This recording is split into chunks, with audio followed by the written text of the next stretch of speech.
Hello, Blogging Heads Nation. This is the no-holds-barred, intra-progressive, what the hell should we be doing about Libya edition with Heather Hurlburt from the National Security Network. And Michael Cohen from American Security Project. And actually, this is not just inter-progressive, it's actually inter-blog, because we are both bloggers, or intra-blog, bloggers at Democracy Arsenal. Okay, well, it's even better than that, of course, as you know, because Michael's actually on my board at the National Security Network. So if this gets too heated, viewers can expect to see me out on the street with a tin cup later today. Exactly.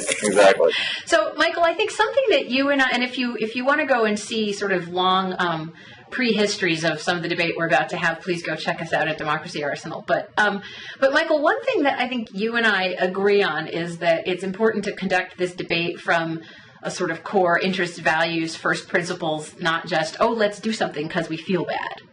Sure. I mean, that to me is kind of the issue a little bit, is that there's, I'm very sympathetic to the idea that we need to intervene to stop civilian casualties and to stop atrocities.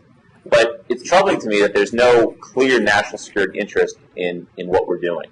And without that kind of clear national security framework, it seems like kind of going in willy-nilly, any real thought process to what the strategy is and what the end game is supposed to be. Okay, so let's stop there, because I think we've actually just hit sort of a core point that doesn't get drawn out enough, that there's a core, there's a key divide, there's several kind of key fault lines in people's thinking, and one of them is this question of whether you can have a core national interest or a core security interest that's about humanitarian values. And I believe you can, and there's a great body of people who believe you can't. I think you can, but it has to be very heavily caveated. I don't think that the U.S. has a national security interest intervening on its own in Libya. And one of the reasons I have my general hesitation about using military force, I have some pause, is that the international community has signed off on this, literally. And so it makes me feel a little more comfortable with it that, the Europeans are taking the lead, which is sort of amazing but fantastic, I guess, that the Arab League is taking the lead, or indicating that they're interested in taking the lead, which is also amazing and fantastic. So from that perspective, I sort of see it as a potentially, that's the good part about this. To me, the fact that you've got an international security sort of structure or system in place of countries actually willing to act in this kind of a situation and respond to what is a clear humanitarian crisis is a very positive thing. And it's even more positive, the U.S. is not expected to take the military lead here.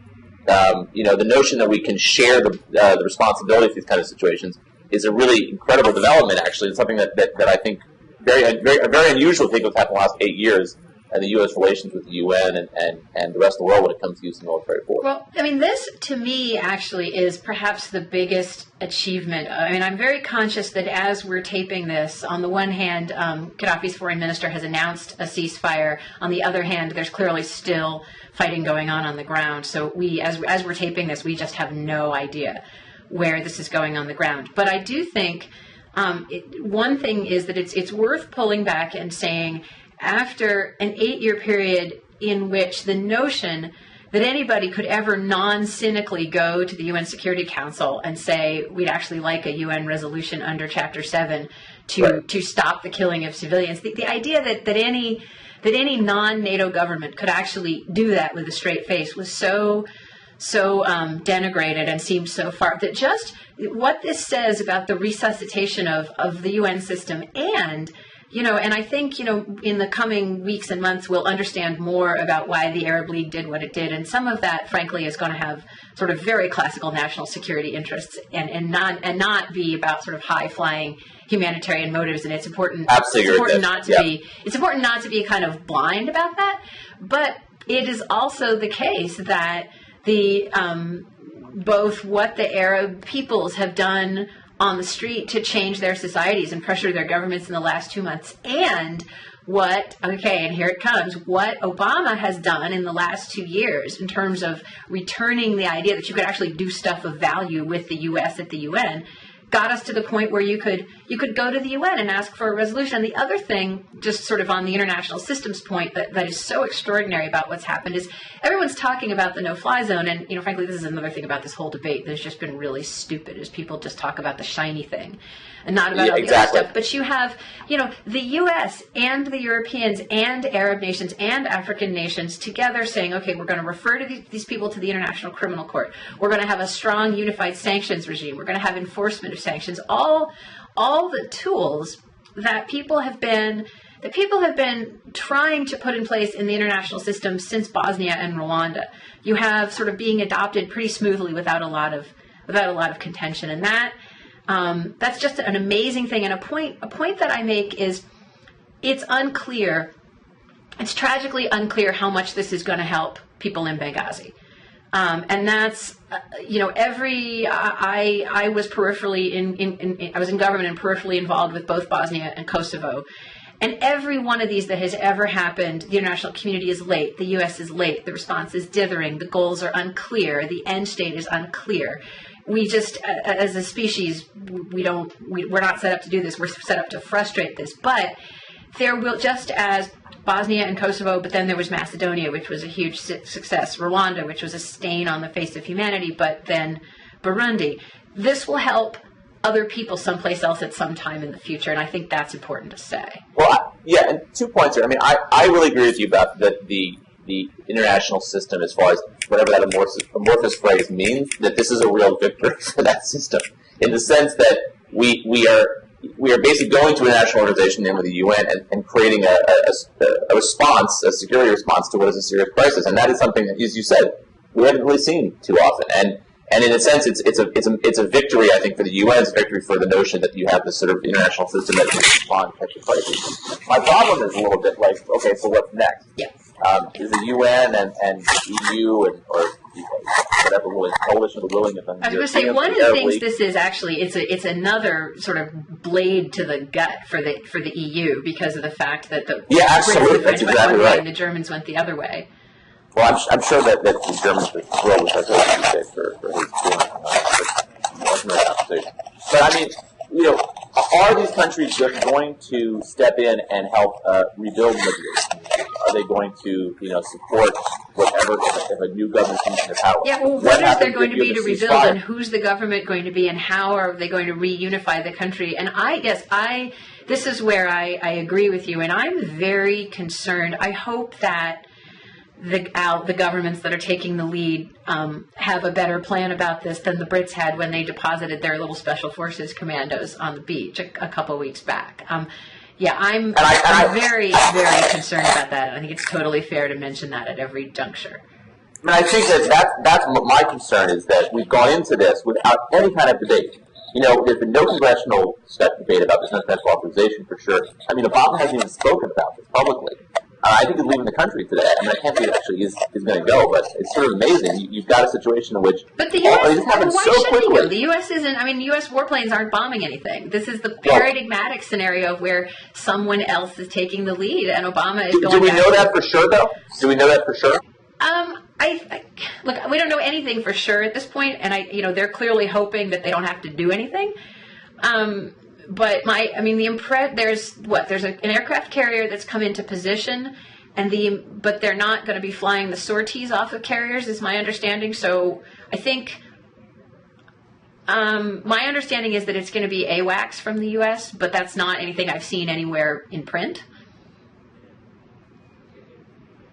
Yeah. So I do think, it's interesting. You point up that we now have sort of the ability to do the formal UN mechanism a lot better than anybody has the ability to sit down and figure out exactly what is the most efficacious thing to do. Although there has been quite a lot of congressional debate on the subject, and you have this kind of crazy place where you have Kerry and McCain on one side and Lugar on the other. Yeah, but there has been, but there's been no congressional authorization of these supports, and we don't actually. We don't even know right now if the U.S. is going to use support in Libya. We don't know that. I mean, it's very possible that the U.S. plans to be bombing Libya. I don't think so. I really don't think so. My sense of reading some of the press coverage suggests that U.S. assets are going to be mobilized in place. I mean, certainly the Journal article, the Journal of the Times article suggested as much. I mean, but I hope you're right, and I assume that you're right. I can't believe that the U.S. is going to send military assets into the fight. But I think it's kind of crazy that we don't know for sure. And I think even if we don't know for sure, I just think it's something where Obama should be talking about this, at least explaining, why the U.S. is supporting this and what our goals are. I mean, I had really no idea what the goal is in this operation. I mean, it's funny. I think Spencer raised this on Twitter. It's actually a very smart point. We basically endorse a tactic, namely a no-fly zone, but not a strategy or an end state. And it's sort of a strange situation where we say, okay, you can fly planes and stop Libyans from killing their own people, but then what? Well, we have really we can't occupy the country, which was part of the UN resolution. So we have no real sense of what the next step in this process is. And so, for example, let's say that there's a ceasefire today, which would be great, of course, great for people of Benghazi. Okay, so do we still attack the Libyans, their military assets? Do we still hit their air bases and their air defenses? Do we accept a ceasefire in place with half the countries under Gaddafi, half the countries under the rebels? I mean, how's that process going to unfold? And what worries me a little bit it's funny about the international system issue we raised before, is can the UN system survive a long-term sort of intervention in Libya? Can this coalition remain together around that? And being in the White House at the time, all the problems that the administration had in keeping the NATO together around the Kosovo operation, it's a little worse than this one as well, especially when there's no clear end game for what we want to accomplish here. So I think the other side to that is that actually, in some funny ways, the UN resolution sets out a clearer plan of action than the statements that have come out of Washington, in that the UN resolution is very clearly shaped around humanitarian goals. It sets up a special representative, and so it puts mechanism in place to negotiate a ceasefire and figure out what comes after that, and says, look, as long as you don't kill civilians, if it's partition, it's partition. If it's whatever, it's whatever. And that, in some respects, that's what the UN is there to do. So I do think, obviously I think the Egyptians have a set of ideas if they're running guns over the border, which I gather they are. The Qataris clearly have a set of ideas because they despise Gaddafi for sort of historic reasons. I'm assuming that, well, actually, no, I don't want to over-assume how much of an idea the French and the Brits have. But as I said, I think it's very easy when you're sitting where we're sitting to sort of ask a lot of really smart-sounding questions about endgame. And life, it's funny, the two sets of critiques that we've all been leveling at the administration over the last couple of weeks are, number one, tell us the goal and the end state, and number two, why don't you get your act together faster?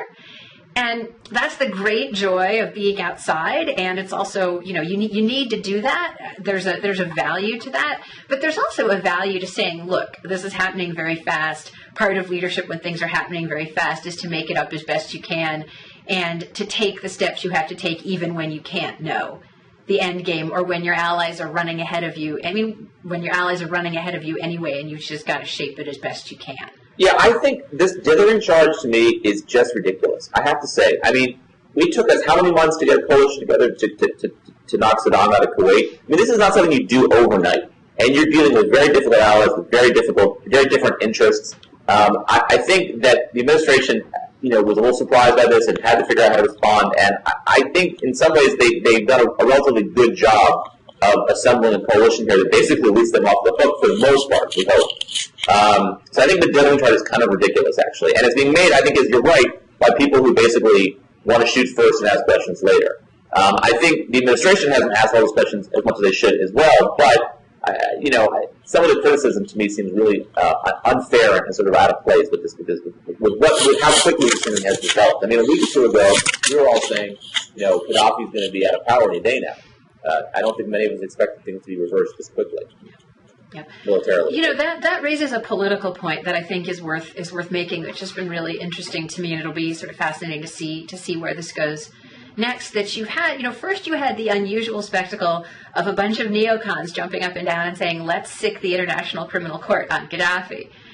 Right. Which, it's one of those moments that you think to yourself. The irony is rich. Yes. Well, I just think, gosh, I must not have enough coffee yet. And then you had, sort of George Will and Boehner and McConnell and Lugar going out and saying, well, actually, we approve of how the administration is handling this. We approve of the administration taking its time and thinking things through carefully and working with allies. And again, you think, gosh, what did someone put in my drink? And then, you look at the Republicans, so you have kind of some senior Republican leadership trying to reassert itself. And then you have the second tier of folks running for president in 2012 saying, no, wait, I want to get press coverage for trashing this. And a string of just truly insane things coming out of the mouths of the usual suspects. And you just think at a certain point, there has to be a penalty for this, because the public opinion polling in the States, people say, we want to do something, but we don't want to be out in front of everybody else. We don't want to be unilaterally bombing an Arab country. There's really no public support for this at all. I mean, I think what's most interesting to me is the Democrats come off the reservation to basically attack the administration. And Kerry doing an op-ed in the Washington Post saying, no fly zones, I thought crazy. I mean, I was very surprised with Anne-Marie Slaughter saying what she said. This was a foreign administration official. You had a lot of folks on the Democratic side who were lacerating the administration on this. And so what you had was this really weird situation of this re-engagement of the old bipartisan coalition of liberal hawks and neocons, basically, that we saw around Bosnia, we saw obviously around Iraq, and we're seeing it again. And it's sort of amazing to see all the same people who got us to Iraq now coming out and saying we have to do something about Libya. I mean, it's really kind of shocking, actually, and how quickly we forget. I caveat this by saying that I think you made a lot of good points here about why this is the right thing to do, how we think we handle it well. But how quickly people in Washington said, not that we should respond, but that we should use military force, we should put a new fly zone in effect. No, I completely agree with you about the instant hop to the no-fly zone and the level at which the debate was conducted, including by a lot of people I really like and respect, was kind of disappointing. The thing that disappoints me going the other way, though, is that to me, and this isn't. I think I'm stealing from Obama, that basically when the Arab League came and asked for something, that's a game changer. That if you believe in the international system, that's a game changer. And I thought there were a lot of people who, including frankly yourself and some of what you've written, that there should have been. I don't expect this from neocons because I don't think they care that much about the international system. But from the left, if we say we believe in international cooperation and, the regional organization comes and asks you for something, you have to stop yelling, war hawk, and at least sort of consider it seriously. And I think also that the whole debate of the no-fly zone actually was really problematic because what happened is that you basically went from 0 to 60 right away. It went from how we respond to let's send them the Air Force and maybe the Marines. So instead of talking about possible things we could have done, recognizing rebels, sending humanitarian assistance, providing weapons, which we seem to be doing to neighboring countries, it went right to this debate about the no-fly zone. And it distorted the entire conversation and basically a political conversation. Are you strong enough? Is Obama too weak to respond, or is he dithering about this? And I think unfortunately, it was interesting because I think the left were the ones who were first making the no-fly zone argument. And I think in some ways it distorted this conversation to the place it shouldn't have gone to. And I would have preferred to see having a conversation about, what do we want to get out of this? What are our interests? What are we trying to accomplish here? As opposed to, let's just adopt this tactic and hope for the best. I've been struggling with that also, Michael, over the last couple of weeks because we keep writing, at NSN, we keep writing pieces that say, let's talk about other things. And you just don't get any traction for that at all. And I think it's really worth pointing out what that says about how broken our government is and our public debate is, that we can't conceptualial anything except the use of military force. We don't have the habits of thought. We don't have the vocabulary. Even among sort of sophisticated people just don't have any of that in their vocabulary anymore because of what we've done to ourselves in the post 9/11 era. And I'm actually just thinking about it with you now that's why this debate emerged in the kind of silly, misshapen way that it did. Yeah, this is my biggest issue. Actually, it's almost more metaphoric than anything else. That Monday is the 8th anniversary of the Iraq War, which is like the single lesson in why you should not just intervene unilaterally, or you should be very restrained in the use of military force. and we saw 100 troops in Afghanistan, obviously, which is a whole other conversation. And yet, with all of that, all the knowledge we have how disastrous these interventions have been, we just, as you suggest, just immediately jump to the notion that we need to send the military in to respond to this. And I think it is to suggest a lack of sort of maturity almost in our policy debate. Yes. That we seem unable to think of diplomatic solutions, political, economic solutions to this. The first thought is to shoot, and not just that, but not shooting, showing restraint, not using military force is somehow seen as a character flaw, as if it's a sign of weakness that is irredeemable. I think that's the problem that I have a little bit, is that we seem to not have been able to get past the mistakes that we've made over the past several years in the use of military force, and immediately your knee-jerk jump to think, okay, this is how we're going to respond to this. I think that's the bigger issue, and I don't know what the solution is to that. So I'm going to make a small. I actually want to make a small contribution to the solution to that, since it seems to be my role to be the in-house Pollyanna this morning. And I want to say something positive about something that has gotten absolutely zero attention, that is non-military, but that there is an incredible humanitarian operation going on both on the Tunisian and the Egyptian borders. And so the things to think about are, first of all, how much the government change in those two countries has made that possible, how much those governments have gone out of their way to really be helpful and open and welcoming to both Libyan and third country nationals coming across the borders, and how just in many ways it's a positive paradigm of how you want countries to behave in a crisis. And second, that there's been an enormous international response, and the State Department official in charge of refugees, Eric Schwartz, was out there just last week, and I was reading his press conference afterwards, and where he talked about what they're doing, and nobody's writing about that, nobody's talking about it, but that's the other piece of this that has to come together, and that is coming together, and that frankly, NGOs and the U.S. government and the neighboring countries and the UN are all doing exactly what you would want them to do, and it's quite.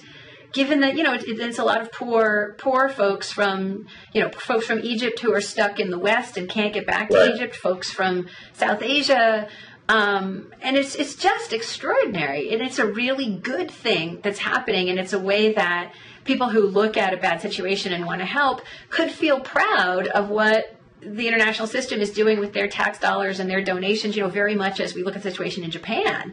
But we're not talking about it at all. Nobody knows that's happening. I think the other thing too, and to be a little Pollyannish or maybe a little sort of forward thinking here a little bit, is that if this is successful and is going to enshrine the notion of right to protect as a legitimate international sort of dictate or international norm, I should say. How then do you make R2P a more effective tool of the international system? I mean, do you create some sort of rapid response, force that can go and put into place when these kind of things happen?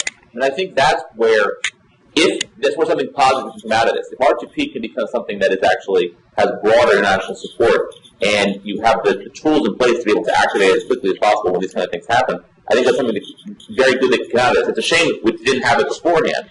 I mean, I understand why, but it's something that I think can be built upon if there is success here with Libya. I mean, again, I got to come back, and this is why all my hesitation about this is tempered by the fact that what we talked about earlier in the conversation, that really the UN system has stepped up in a way that I think you and I probably wouldn't have imagined possible. And that is something I think liberal nationals like us have dreamed about for 20 years, to think the UN could be this forum or this force for not only for good, but certainly for pushing forward security solutions to serious, intractable humanitarian problems. And we may actually have the system in place. We may have some consensus in the world for that. And if we can sort of build on that, it seems to me the most positive about this entire experience. Michael, I'm feeling like maybe we should end it there while you're waxing all optimistic, and I'm starting to feel incredibly anxious, because I know there's just for all the reasons that you laid out, that there isn't the consensus to have military forces available in advance, or do any of what you said. There's a million reasons why this may end up not being nearly enough to actually solve the problem on the ground. But while we're on an optimistic note, say thank you. Yeah. Thank you very much for a great conversation. I was going to say one last thing, which is that I just think what's worth. I mean, this is a close call. I think this conversation shows really how close a call this is as to supporting or not supporting it. And I think, you know, we both feel like, I think we're both on that line of like 50-50 where we come down on this. And I think you know, that's probably a good consensus point among other progressives. Okay, well, Blogging Heads folks, you saw it here first. I keep my job for another week. Great talking to you, Michael.